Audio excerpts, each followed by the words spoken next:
investigated this and other concerns if the committee process was not bypassed in favor of today's suspension vote.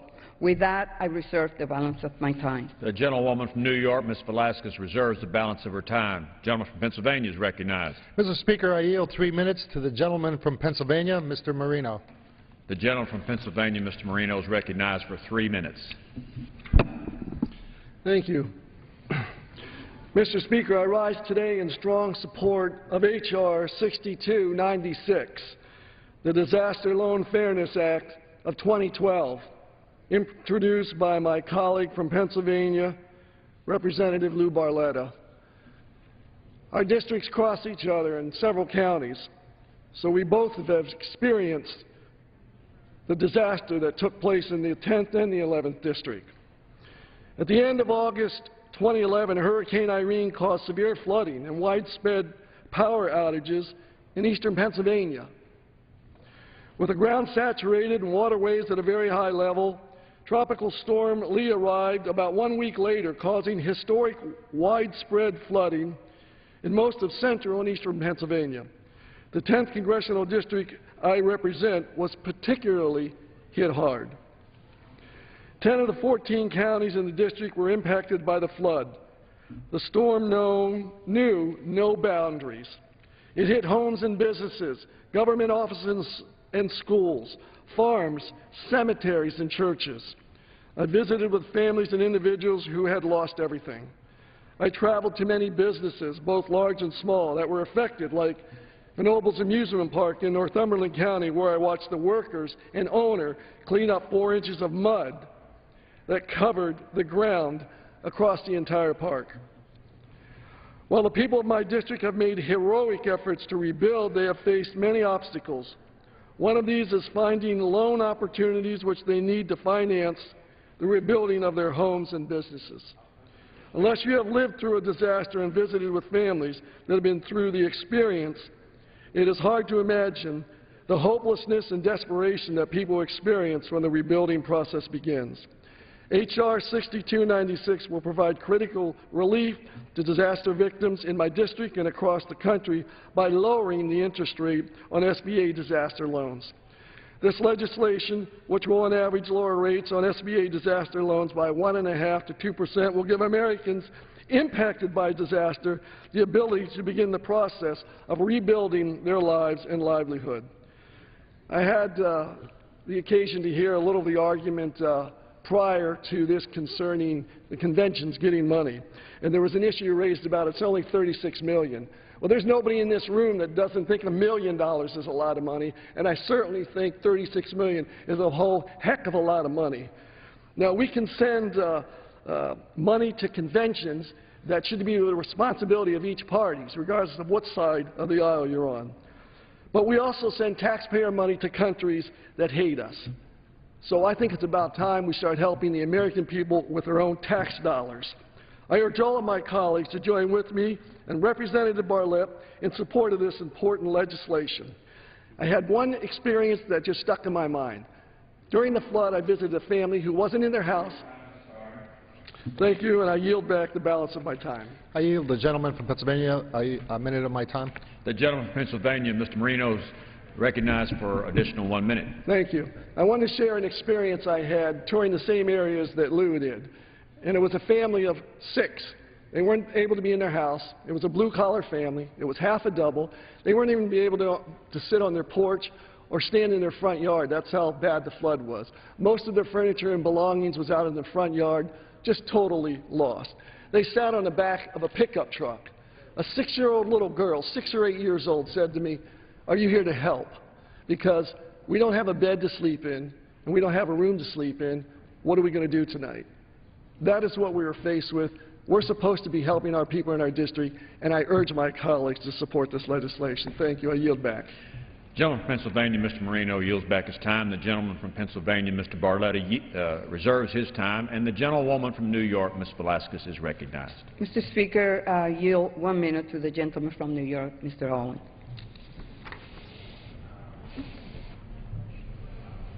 The gentleman from New York is recognized for 1 minute. Thank you, Mr. Speaker.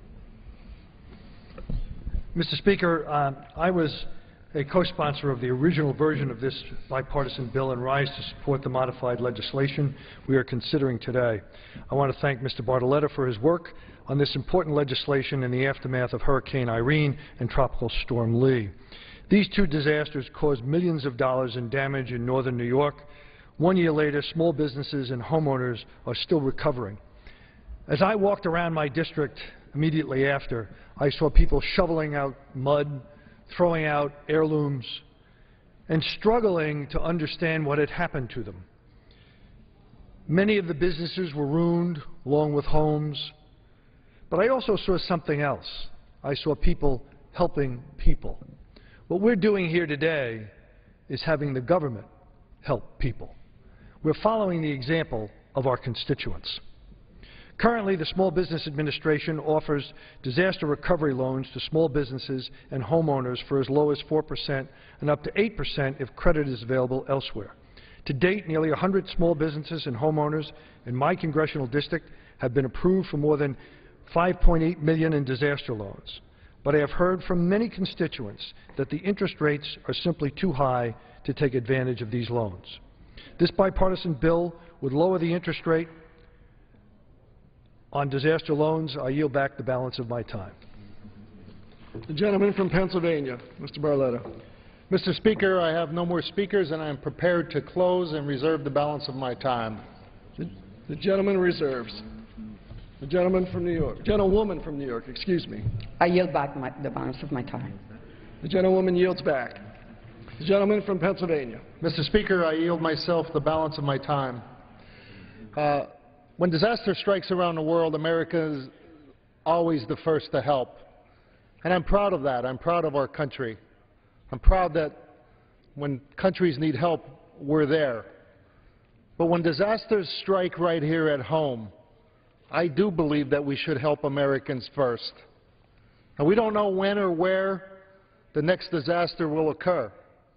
Could be tonight, could be tomorrow, could be next week.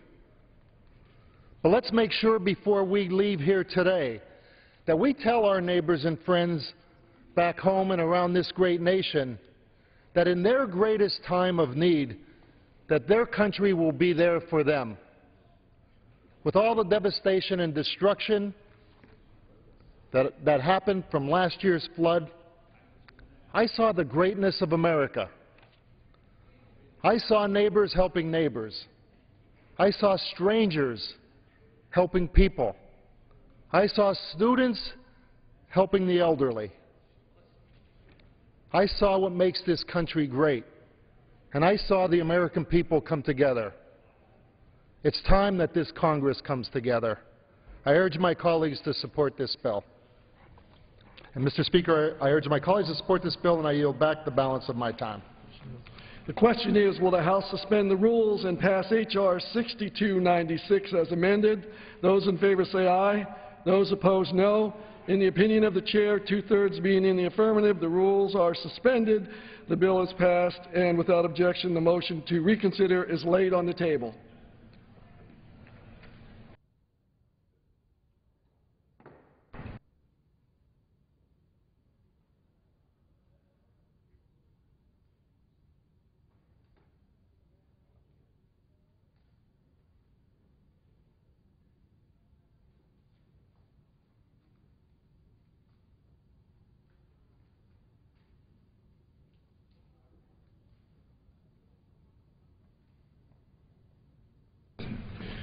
For what purpose does the gentleman from Texas seek recognition? Mr. Speaker, I move that the House suspend the rules and pass H.R. 6368, the Border Security Information Improvement Act of 2012, as amended.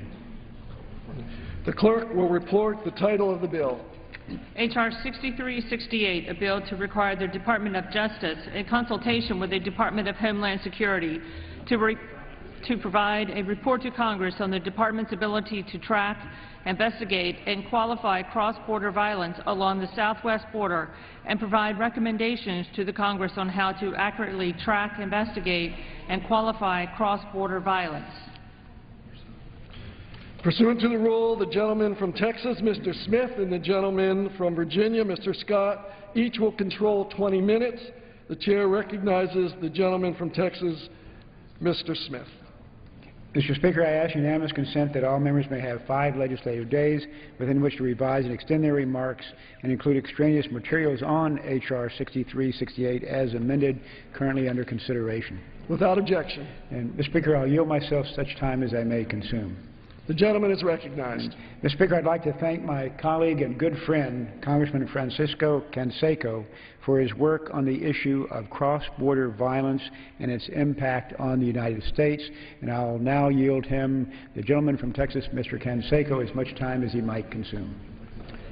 Mr. Speaker, The gentleman from Texas is recognized. Mr. Speaker, I want to thank my friend and colleague and fellow San Antonian, the chairman of the Judiciary Committee, Mr. Smith, as well as his diligent and hard-working staff for their help on this very important matter. And I come to the floor today, Mr. Speaker, to speak in support of my legislation, H.R. 6368, the Border Security Information and Improvement Act.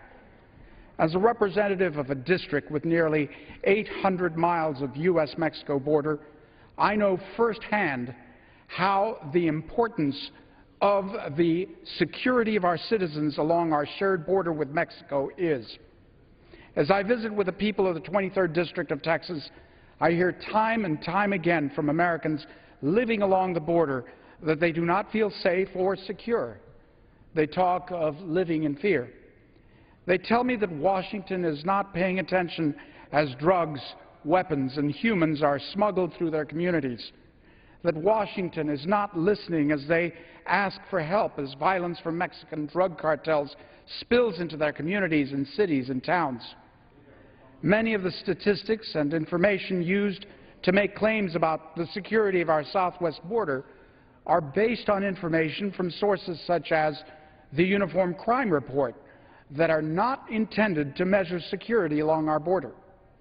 Administration officials have claimed that the border is safe and secure.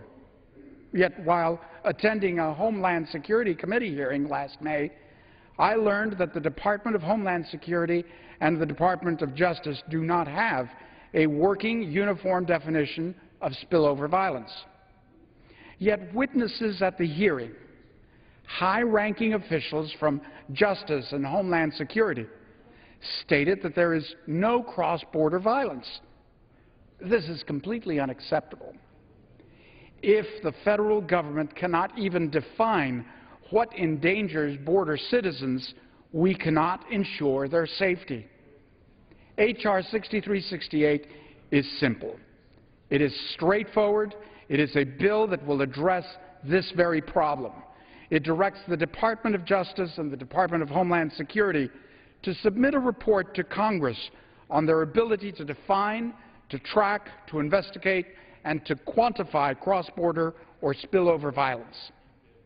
The Department of Justice and Homeland Security will furthermore report what information and statistics are available and that is at their disposal to understand the amount of violence spilling into the United States. The ability to correctly monitor the level of spillover violence occurring across our nation's borders will allow us to assess the success of our border security policies and ensure that we have the correct policies in place in order to stop violence, stop drugs, and contraband from spilling into the United States. Lastly, the departments will recommend to Congress what additional resources are necessary in order to track, quantify, and report on cross-border violence so that Congress can do its part and ensure that our federal law enforcement agencies have the tools and the data that they need to do their job. Congress must be a willing and able partner in the fight against the ruthless Mexican cartels and the violence that they bring into our American communities. Madam Speaker, the American people deserve to know the capability of their government to address cross-border violence, and this bill does not seek to prove that one party is right or one party is wrong. It simply seeks to find out the ability of the Departments of Justice and Homeland Security to define, to track and to understand the amount of violence spilling into the United States from Mexico. In order to achieve a secure border, we must be able to correctly gauge the amount of violence that is spilling into the United States, and I believe that this bill is an important first step in that direction. Thank you, Madam Speaker, and I reserve the balance of my time. The gentleman yields back. And what purpose does the gentleman from Virginia rise? Mr. Scott, to Madam speak on the Speaker, I bill. yield myself such time as they may consume. Gentleman is recognized. Thank you. Madam Speaker, H.R. 6368 requires the Department of Justice and the Department of Homeland Security no later than 180 days after the enactment of this law to jointly provide a report to Congress on those departments' ability to track, investigate, and quantify cross-border violence along our country's southwest border, and to provide recommendations to Congress on how to accurately track, investigate, and quantify cross-border violence. This seems like a good idea, and I note that the bill provides that we will receive budget recommendations along with the report. Now, some have suggested that we can, quote, reduce the size of government with unspecified cuts, but then we're also often surprised to see what those cuts are. Tracking, investigating, and responding appropriately to cross-border violence will require personnel and equipment, which obviously will require increases, not cuts, in the budget. I want to thank the gentleman from Texas, Mr. Canseco, for his work on the bill. I look forward to the report. I recommend its passage, and I yield back the balance of my time. Gentleman yields back. Mr. Speaker, I'll yield back the balance of my time as well. Gentleman yields back. The question is, will the House suspend the rules and pass H.R. 6368 as amended? Those in favor say aye. Those opposed, no. In the opinion of the Chair, two-thirds being affirmative, the rules are suspended and the bill is passed, and without objection, the motion to reconsider is laid upon the table.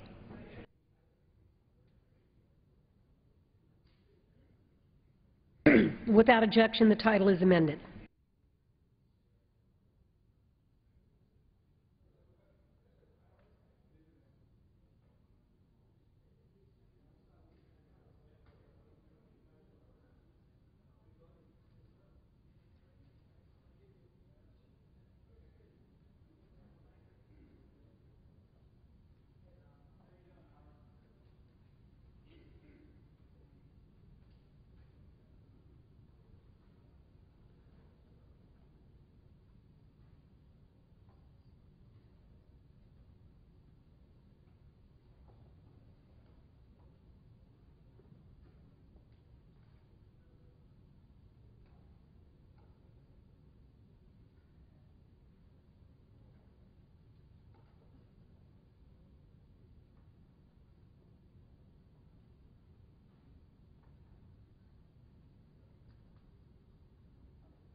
Pursuant to Clause 8 of Rule 20, proceedings will resume on motions to suspend the rules previously postponed. Votes will be taken in the following order: H.R. 5044 by the yeas and nays, and H.R. 5912 by the yeas and nays. The first electronic vote will be conducted as a 15-minute vote. Remaining electronic votes will be conducted as 5-minute votes. The unfinished business is the vote on the motion of the gentleman from Texas, Mr. Johnson, to suspend the rules and pass H.R. 5044 as amended, on which the yeas and nays are ordered. The clerk will report the title of the bill. H.R. 5044, a bill to amend the Internal Revenue Code of 1986 to exclude from gross income any discharge of indebtedness income on education loans of deceased veterans. The question is, will the House suspend the rules and pass the bill as amended? Members will record their votes by electronic device. This is a 15-minute vote. The House gavelled in this afternoon at about 2 p.m. Eastern to take up over 2 dozen bills this afternoon. Got through about two-thirds of them and 2 votes here on bills debated earlier. They did, by voice vote, approve the reauthorization of the Federal Emergency Management Agency. They also approved a bill honoring the 4 U.S. diplomats killed in the recent attack on the U.S. consulate in Benghazi, Libya. first vote here is 15 minutes, and the one and only second vote will be a 5-minute vote, the one following this. Lots ahead, though, still this week as Congress looks to wrap up legislative work prior to the elections. We spoke to a Capitol Hill reporter about what's in store this week. Kathleen Hunter, congressional correspondent with Bloomberg News. What are the House and Senate hoping to get done in this shortened work week? Well, thanks for having me. The biggest issue that still remains to be dealt with for Congress in this quite abbreviated September session is a stopgap funding measure to keep the government running through March 27th. The Senate took the first procedural step in bringing that to the floor, and now the remaining question is how quickly the Senate can move to pass that and send it to President Obama's desk. And that's sort of the last looming piece of legislation that the Congress is hoping to accomplish before going home for the campaign. Well, the House passed its version of the CR last week. Are there any holdups expected over on the Senate side? One of the lingering questions on the Senate side is whether Senator Rand Paul, a Kentucky Republican, has been pushing to get a vote on his proposal to cut off aid to Pakistan, Egypt, and Libya. And so one of the questions that remains is whether he will hold up Senate consideration of the continuing resolution to try to push for a vote on that. Senator Reid said that he is in talks with Senator McConnell and with Senator Paul and with others to try to get some sort of an agreement that would expedite Senate passage of the continuing resolution, but that as part of that, that may include giving Senator Paul a vote on his proposal. Well, the Senate moved on to the CR after the jobs bill, the Vets Jobs Bill, kind of fizzled out. What happened there? Well, with the Vets Jobs Bill, we've kind of seen umpteen examples of this in the Senate over the last several months of the Senate trying to, of Senator Reid and Senate Democrats trying to bring to a vote a proposal that, you know, has a lot of, they've determined has a lot of sort of messaging oomph for them. A proposal like the Veterans Jobs Corps proposal that in a different world could have a fair amount of bipartisan support if they actually wanted to bring it up in a way where they had, you know, a couple of weeks of debate on a number of amendments from folks on different sides of the aisle. But what happened here is that, you know, we saw a budget point of order that was raised by Senator Sessions, and that it would have taken 60 votes to overcome that point of order. And that point, they didn't get the 60 votes they needed. So effectively, that killed the Veterans Jobs Corps bill. And part of what happened there is that, you know, while there is bipartisan support on both sides of the aisle for, you know, helping veterans, I think that the procedural way in which the bill was brought to the floor kind of created a certain amount of Republican resistance to it. So the bill was effectively scuttled. Let's jump back over to the House side for a moment. What can you tell us about this welfare waiver bill that's coming up? Well, the welfare waiver bill is an interesting proposal. It's actually one of several messaging bills. I'll put it as messaging bills that we see on the House's agenda for this week.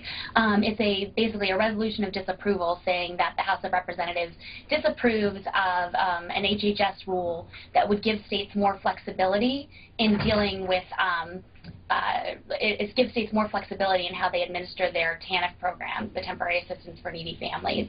And so certain states, actually, part of what's interesting about this is some of the states that are seeking waivers are states with Republican governors. And the Obama administration is trying to give these states more flexibility, but there's been, it's become an issue in the presidential campaign and in some Senate races, and so, or some congressional races. So what we're seeing is this proposal that's coming up in the House to sort of let Republican members go on record as disapproving of this HHS rule, which is being portrayed by Republicans as Obama being soft on welfare work requirements. And picking up on those congressional elections, it's only mid-September, and by week's end, the House and Senate will be adjourned on their recess and back to campaign in their districts. How unusual is that, and why are they deciding to adjourn now? Well, we certainly have, you know, very competitive field of Senate races and House races coming up on November 6th. And it's been interesting being over in the Senate. Olympia Snowe, who's a senator from Maine, a Republican who's retiring this year, has been on a tear over the Senate going home so early. She's pointed out a number of times that this is the earliest that the Senate in quite a long time has actually adjourned, and also pointed out that when she ran in 2000, when she was up for re-election, that the Senate was actually in session up until a couple days before the election. So she's been pointing out to everyone left and right that, you know, this is an example of them going home pretty early. But I think it just underscores how partisan things have become here on Capitol Hill in the last couple of months, and the fact that no one really thinks that much would be accomplished if they stayed here much longer. And the other sort of piece of it is the fact that I think both sides of the aisle are really waiting to see what happens in the election, because both sides are really sort of gambling that their bargaining position is going to be improved, either because they, you know, win the White House or retain control of the White House, or because they gain seats in Congress. So neither side really wants to give up that leverage that they think they're going to have after the election, which has basically led to things legislatively being in kind of a holding pattern. So I think everyone just kind of figures, well, if we're not going to accomplish anything, we might as well go home and campaign. Kathleen Hunter covers Congress for Bloomberg News. Thank you for the update. Thanks so much. Back to the House floor, just 2 votes here, and that'll do it for this evening. 2 of the 12.5 bills or so that they debated today, suspension bills. They did pass by a voice vote earlier. The reauthorization of the Federal Emergency Management Agency, and also a resolution honoring those that were killed, the 4 diplomats killed in Benghazi. And on that today, at a Senate Homeland Security Committee hearing, National Counterterrorism Director Matthew Olsen said the attack that killed Chris Stevens and the 3 other Americans was a terrorist attack, but he said it was based on intelligence that they have right now. It was an opportunistic one and not substantially planned in advance. Secretary Napolitano testified at that hearing, which is the annual threat assessment hearing. You can watch all of it in our video library at cspan.org. Here's some of that hearing from earlier today. We'll show you as much as we can as this first vote continues. Obviously, we hold this hearing today, still mourning the deaths of the American ambassador to Libya, Chris Stevens, and 3 other State Department personnel. Still, speaking personally, infuriated by those attacks that resulted from a movement against, which I believe to be a terrorist act against our consulate in Benghazi on the 11th anniversary of the attacks of September 11th. These attacks do many things, but they remind us, I think, first of the bravery and commitment of government officials who serve in countries around the world, supporting the struggles of people in those countries to live free, and by doing so, work to improve our own national security. The attack in Libya also reminds us that even though the core of al-Qaeda has been seriously weakened, we still face threats from an evolving and fractious set of terrorist groups and individuals united by a common ideology, which is that of violent Islamist extremism. And I'll have some questions to ask the 3 of you about the nature of the terrorist threat today, and specifically with regard to the reaction to this film, whether you think it has raised the threat level against any places or institutions or individuals here in the United States. In reporting to us on the terrorist threat to the homeland today, I also hope you'll address other concerns such as the effort to counter homegrown violent Islamist groups and the threat to our homeland and people in a different way over the last couple of years posed by the Islamic Republic of Iran, its Iranian Guard Corps, and the Quds Force, part of it, and its proxy groups such as Hezbollah, which certainly seem to be reaching outside of their normal areas of operation in the Middle East and conducting attacks elsewhere, including an attempted assassination, which was thwarted on the Saudi ambassador here in Washington, and apparently the attack on a tourist bus in Bulgaria just a short while ago. I'd like to just say a few words about cybersecurity, which has been a significant focus of this committee this year. We know how serious the problem is, an enormous amount of cyber espionage and cyber theft going on, and increasing danger of cyber attack. As you know, the Cybersecurity Act of 2012, which is the compromise bipartisan legislation that made it to the Senate floor, has had problems in getting enough votes to get taken up on the Senate floor. We worked for years with partners on both sides of the aisle. We had extensive consultations with private industry, and of course we went to substantial lengths to find common ground, including making the standards voluntary and not mandatory for the private sector owners of cyber infrastructure. But despite the magnitude of the threat, as recognized by national security leaders and experts from the last two administrations, regardless of party, and the many compromises that were made, the bill was filibustered on the Senate floor last month, so it couldn't come up.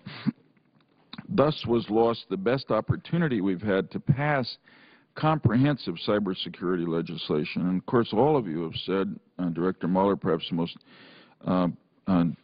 memorably, that in his opinion, the threat of cyber attack will soon replace the threat of terrorist attack here, as a danger for our homeland security.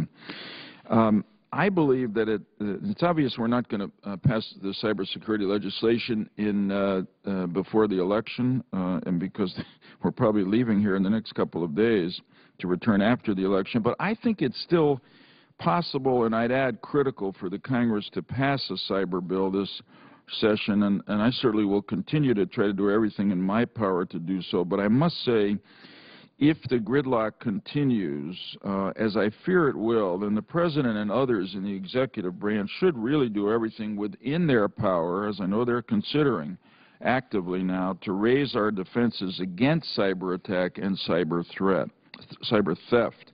The fact is that today, because of the inadequate defenses of America's privately owned critical cyber infrastructure, we are very vulnerable to a major cyber attack, perhaps a catastrophic cyber attack, well beyond in its impact what we suffered on 9/11. I understand that executive action cannot do everything legislation can to protect us from cyber attack, but it can do a lot. And if, as this session of Congress concludes at the end of this year, we have still failed to fix this problem and close some of our vulnerabilities to cyber attack, then I certainly hope the President will step in, along with you, Secretary Napolitano, and act as strongly as you can to protect our country. And I'll be asking some questions of you when we get to that point in the testimony. So I thank you again for being here. I look forward to this hearing every year. It's sometimes unsettling, but it's really important as a report to both Congress and the American people about the status of the current threat to our homeland. Senator Collins. Thank you, Mr. Chairman. Last week, we observed the 11th anniversary of the horrific attacks of September 11th, 2001. We again remembered the victims and the heroes of that day, and we acknowledged the dedicated military, intelligence, law enforcement, and homeland security professionals who have worked together to bring terrorists to justice and to prevent another large-scale attack within the United States. And I want to join the chairman in thanking each of you for your hard work in that endeavor. Tragically, however, we have also witnessed violent attacks on the U.S. consulate in Benghazi, Libya, that resulted in the killing of our ambassador and 3 other brave Americans. While these attacks remain under investigation, it is difficult not to see shades of the 1998 attacks on our embassies in Kenya and Tanzania, which were among the many precursors to the attacks of 9/11. This tragedy once again underscores the ongoing threat we face both abroad and at home from violent Islamist extremists. In the aftermath of 9/11, we took significant actions to address this threat. When Senator Lieberman and I authored the Intelligence Reform and Terrorism Prevention Act of 2004, our aim was to improve coordination within the intelligence community and among the key stakeholders at all levels of government. Achieving the goals of this landmark law remains a work in progress. We know we face a determined enemy. Al-Qaeda in the Arabian Peninsula has tried repeatedly to exploit holes in our security.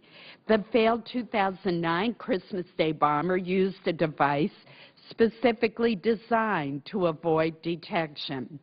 The 2010 cargo plot sought to circumvent improvements in passenger screening by targeting cargo. In May of this year, Al-Qaeda tried again. The bomb maker apparently sought to avoid the failures of the earlier Christmas Day attack. Through the aggressive efforts of our intelligence community, fortunately, this plot was disrupted before it could threaten American lives. Nevertheless, that operation was also plagued by leaks, apparently from within the executive branch, that may have undermined future efforts and compromised sources. Not every threat that we face has been met with sufficient resolve and action.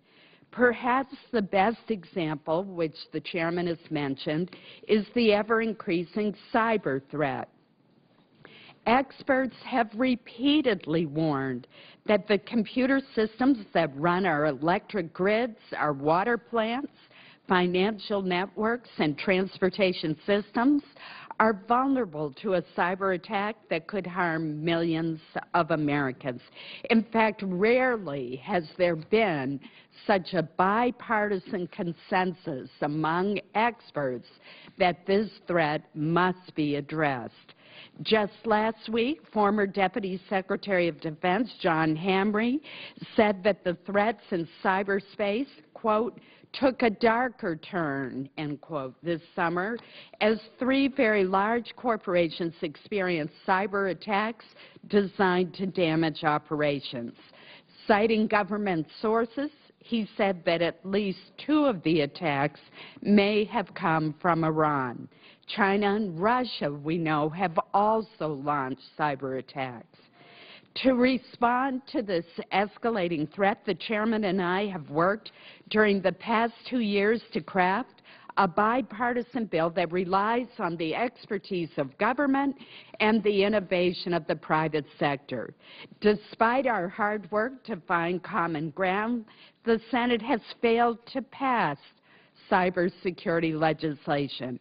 Given the significant damage already done to our economy and our security, as well as our clear vulnerability to even worse attacks, this failure to act is inexcusable. Former DHS Secretary Michael Chertoff and former NSA and CIA Chief Michael Hayden described the urgency this way. We carried the burden of knowing that 9/11 might have been averted with the intelligence that existed at the time. We do not want to be in the same position again when a cyber 9/11 hits. It is not a question of whether this will happen, it is a question of when. This time, all the dots have been connected. This time, the warnings are loud and clear, and this time, we must heed them.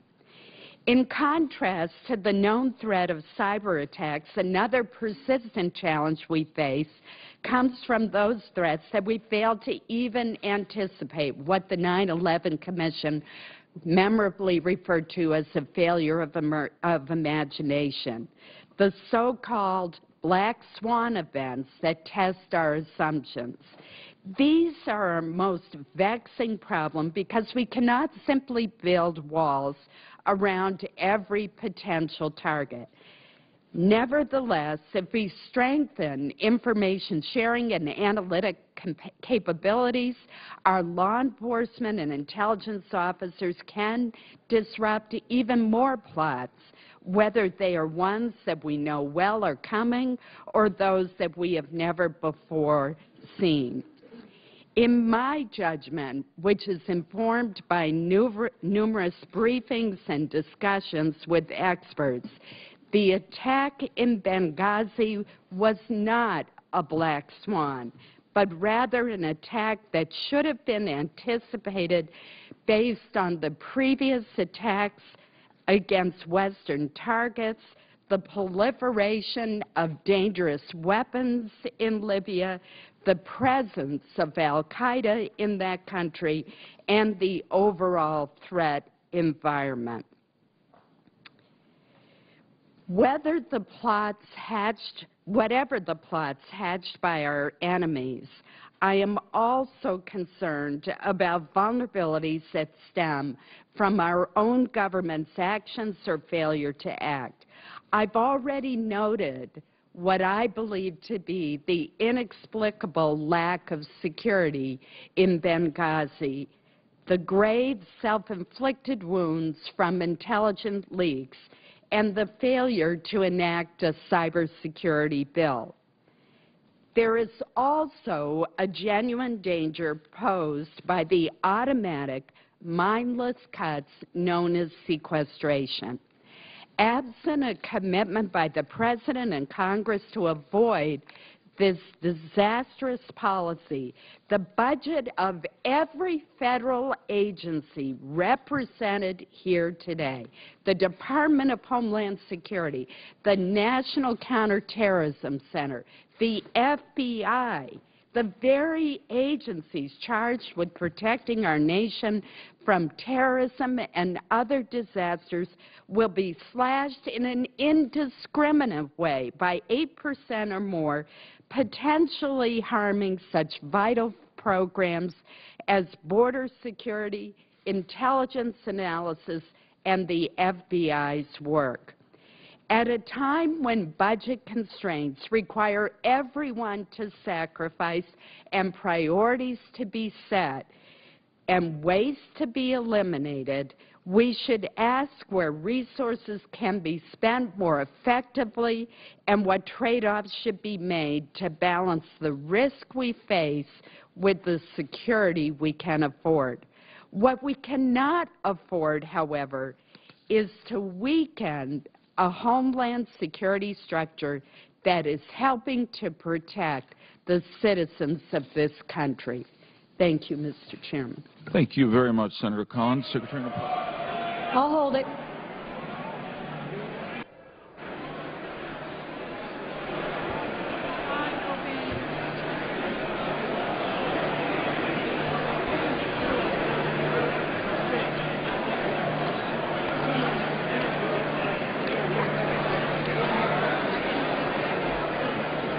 Mr. Yoder. Mr. Yoder votes aye.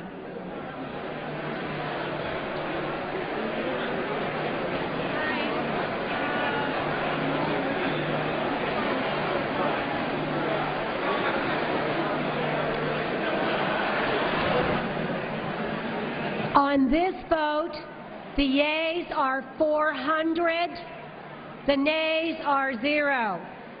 Two-thirds being in the affirmative, the rules are suspended and the bill is passed, and without objection, the motion to reconsider is laid upon the table.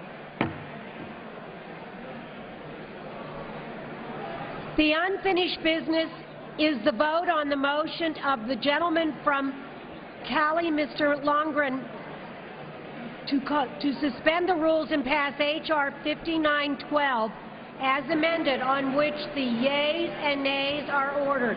The clerk will report the title of the bill. H.R. 5912, a bill to amend the Internal Revenue Code of 1986 to prohibit the use of public funds for political party conventions and to provide for the return of previously distributed funds for deficit reductions. The question is, will the House suspend the rules and pass the bill as amended? Members will record their vote by electronic device. This is a 5-minute vote.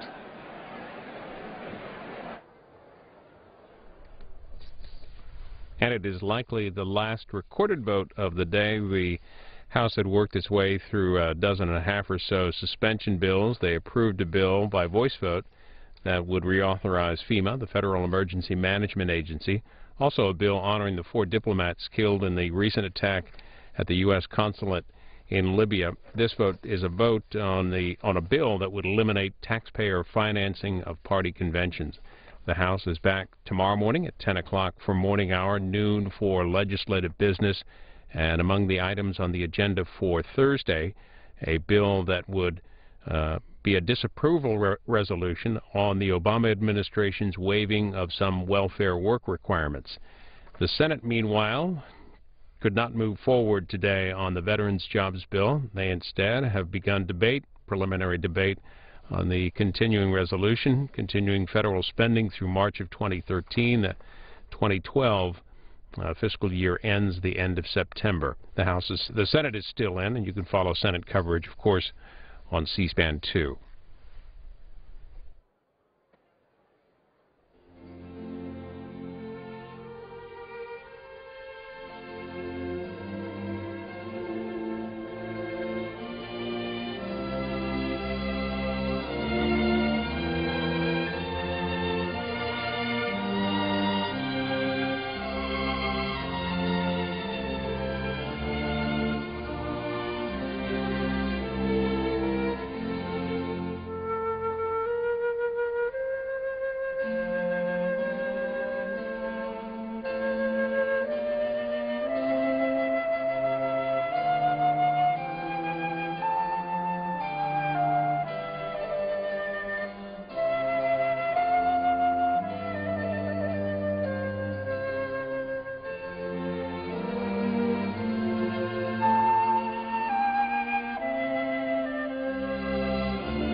On this vote, the yeas are 310, the nays are 95, two-thirds being in the affirmative.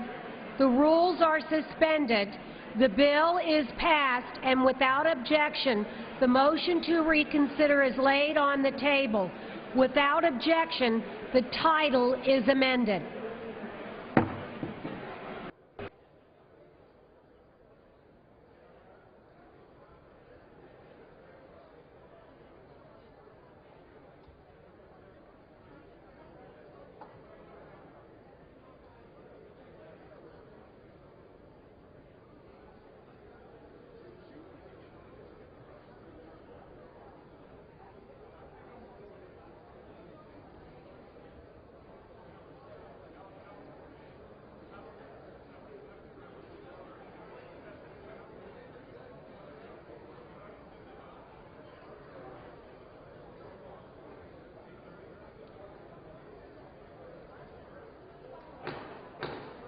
The House will be in order.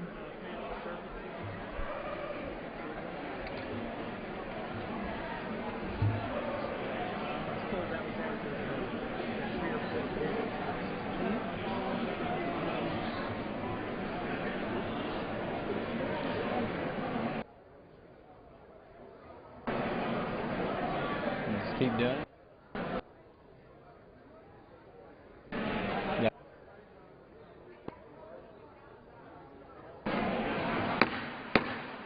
Members will clear the well.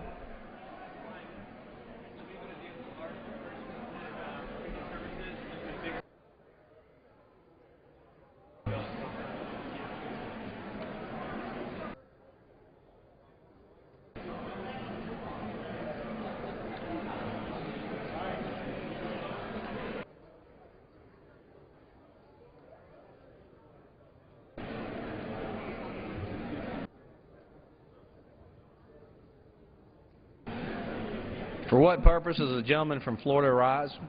To make a unanimous consent motion, Mr. Speaker, I ask unanimous consent that I may hereafter be considered as the first sponsor of H.R. 5839, a bill originally introduced by Representative Jeff Davis of Kentucky for the purpose of adding co-sponsors and requesting reprinting pursuant to Clause 7 of Rule 12. Without objection, so ordered. For what purpose does the gentlelady from Oregon rise? Mr. Speaker, I ask unanimous consent to be added as a co-sponsor to H.R. 2994, the Marine and Hydrokinetic Renewable Energy Promotion Act. The original sponsor is no longer in Congress. Without objection, so ordered. Thank you. The House will be in order.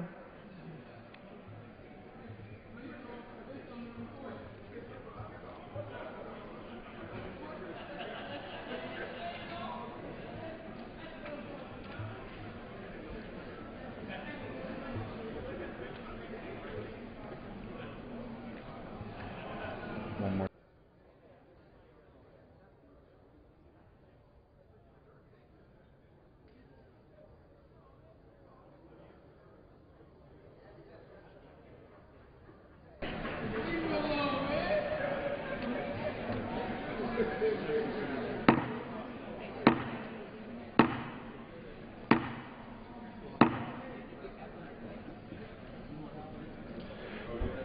You ready? For what purpose does a gentlewoman from Illinois seek recognition? Mr. Speaker, I move to suspend the rules and pass the bill H.R. 6361 with amendment. The clerk will report the title of the bill. H.R. 6361, a bill to exclude from consideration as income under the United States Housing Act of 1937 payments of pension made under Section 1521 of Title 38, United States Code, to veterans who are in need of regular aid and attendance and for other purposes.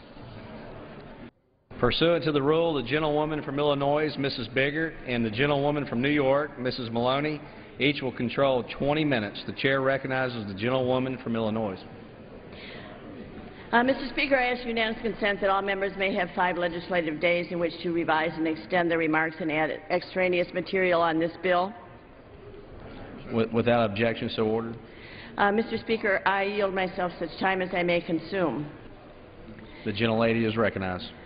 Mr. Speaker, I rise today as a co-sponsor of H.R. 6361, the Vulnerable Veterans Housing Reform Act of 2012, and I strongly urge my colleagues to support its passage. Put simply, this legislation will ensure that we don't punish low-income, disabled veterans who are seeking or receiving housing assistance simply because of their disability benefits. Currently, if a veteran gets help with in-home care for their disability, that help is incorrectly calculated as income, which increases their housing costs. For purposes of Section 8 and public housing assistance, H.R. 6361 would exempt from a veteran's income his or her service-related disability benefits, as well as expenses for in-home aid and care. It also reforms how Section 8 and other housing programs calculate utility subsidies, and it awards grants to rehabilitate and modify homes for our disabled and low-income veterans. As part of our effort to eliminate homelessness among veterans and help low-income veterans, our Financial Services Committee has closely examined the housing barriers facing disabled and low-income veterans. As recently as last week, we heard from veterans like Cassandra Flanagan of Philadelphia, who asked us specifically to fix how government programs treat disability benefits in their financial assessments. H.R. 6361 would address her request by helping veterans overcome one of the key bureaucratic hassles that make it harder to find a secure and stable place to call home. And that's why our legislation has broad bipartisan support. On September 12, 2012, the Financial Services Committee passed H.R. 6361 by a unanimous vote. And in February, the Insurance, Housing, and Community Opportunity Subcommittee also gave its approval to similar legislation as part of the Affordable Housing and Self-Sufficiency Improvement Act of 2012, a broader proposal to reform HUD's Section 8 and public housing programs. I'm also pleased that we were able to include in today's bill the language authored by Mr. Green of Texas so that additional assistance can be provided to those veterans who need home renovations to accommodate their disability. While we can never repay our veterans for the selfless sacrifices they've made to defend the liberties we enjoy, we can work to ensure that they have a place to call home. We also can work to ensure that our severely disabled veterans have adequate facilities and living conditions within the comforts of their home. Mr. Speaker, our veterans have paid a high price to protect the American dream, and they should have the opportunity to experience the blessings that that dream represents. I commend my colleague from Nevada, Mr. Hack, for introducing this bill. He's put a lot of work into this. And I'd also like to recognize my colleague from Texas, Mr. Green, for his tremendous bipartisan work and his contribution to this bill. I also thank Chairman Baucus for his hard work on this important measure. And finally, I'd also like to thank the American Legion, the Vets First, United Spinal Association, Easter Seals, Paralyzed Veterans of America, Vietnam Veterans of America, and Veterans of Foreign Wars for their support of the provisions in this bill. With that, I urge my colleagues to support H.R. 6361 and reserve the balance of my time. The gentlewoman reserves. The gentlewoman from New York is recognized. Mr. Speaker, I rise in support of H.R. 6361, the Vulnerable Veterans Housing Reform Act. This bill is aimed at helping some of those who most deserve and need our help, our severely disabled wartime veterans who are living with service-connected disabilities. It is designed to help that relatively small population of veterans who are disabled, impoverished, and in need of constant care due to their service wounds. They are wounded warriors who now need assistance performing the basic functions of daily life, like the simple things that most of us take for granted and perform without second thought: bathing, feeding themselves, getting dressed. They put their lives on the line for us, and it is now our turn to see to it that they are afforded every opportunity to live a life of independence and self-sufficiency. To this end, H.R. 6361 would exempt any expenses related to veterans and benefits from consideration when they are being considered for housing assistance.